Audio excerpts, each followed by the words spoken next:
Hello, welcome back to my channel. So school has officially been going on for a week now. Are you starting to feel overwhelmed with the online classes, the 100 different platforms, the fading motivation, and the work that just doesn't seem to end? Don't worry, I totally feel it too, but today I am here from my little home office with a video on how to ace your online classes. And my friend Samuel, who is also a student at UBC, will be joining in later in this video. Be sure to like, comment, and subscribe because there are lots of other school videos upcoming. So my first tip would be to have a good planning system in place. Obviously, different things work for everyone. Some people prefer a digital planner, some people prefer a physical one, but I'm going to show you a few examples of what works for me. Right now, I'm using Google Calendar for a weekly overview where all the school stuff are in turquoise and all my extracurriculars and events are in pink. For daily planning, I'm using a planner that my friend Summer and I created, and it'll be linked down below if you want to check it out.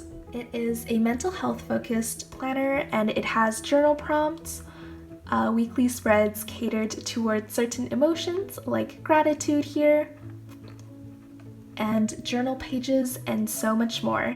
My second tip is to have a consistent schedule and to not miss out on all the essential things that you have to do every single day. For example, it may feel tempting to just finish off this assignment, but in return you might be skipping lunch.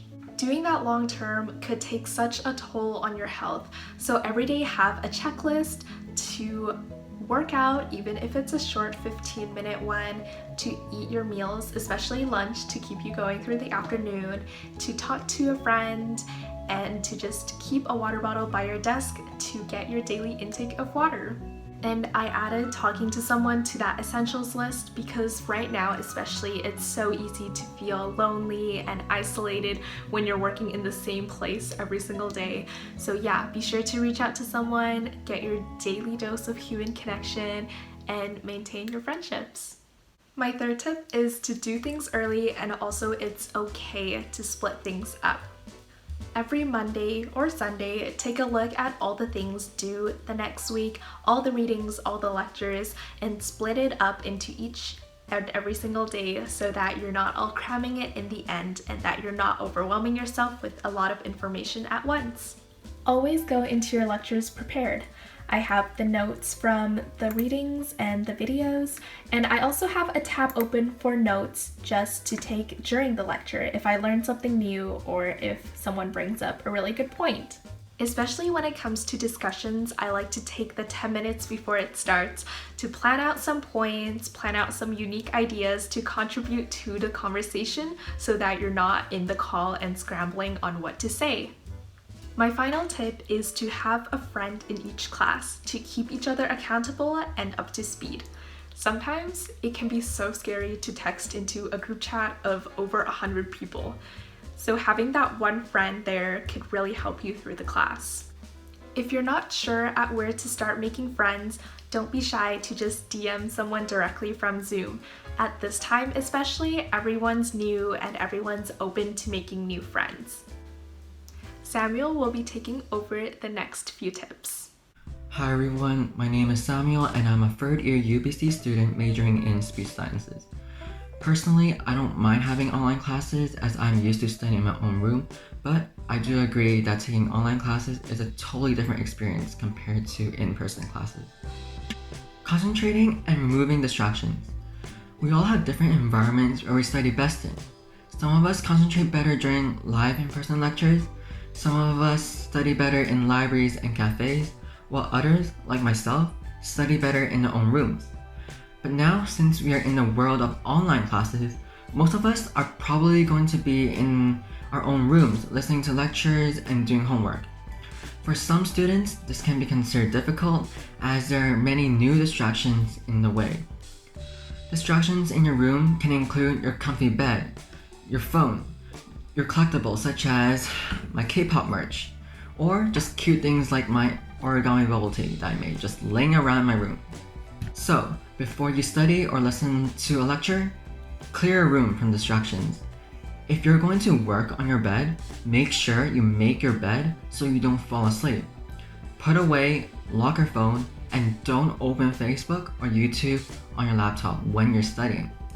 Have your collectibles on a different side of the room, away from your work area, so that it is out of reach and out of sight. This way, the only thing in front of you is your schoolwork. A reward system. Having a reward system will keep you motivated in your studies. Have a list of things you need to get done for the day or week, and then reward yourself once you have accomplished your goals. The reward doesn't have to be something big. It could be just binge watching your favorite TV show or K-drama every Friday night, a Zoom call with your friends after a week of intense studying, or just getting yourself a treat like bubble tea after you accomplish what you needed to do. Just something you can look forward to after a long period of studying. This can really put that fire in you. In addition to being motivated, you will most likely be on top of things as well. For example, you will do things ahead of time so that you can attend that Zoom call with your friends. Because we can't see our friends in person now due to courses being moved online, seeing your friends on Zoom can also be a treat. Resetting your headspace. Having a full-time academic schedule can be tough no matter which area of study you're in. Now that we are trapped indoors most of the time, we must also remember to save some time for ourselves. Do other things to keep ourselves sane from all that studying. Go outside and get some fresh air. You don't want to be the guy in that League of Legends ad who haven't seen the sun in years. Go to the park for a walk or run. Do some easy workout or yoga, and possibly do some volunteering if you're able to do so. Activities like these really helps reset your mind and boost your adrenaline levels, allowing you to focus better when you get back to studying. Some of us are used to studying in a library environment where they are motivated by seeing others study. Since most libraries are now closed, consider making a study group online. The people in the group doesn't have to be in the same course, but have your video camera on so that while you work, there's that conscious feeling you would have when you're studying in a library.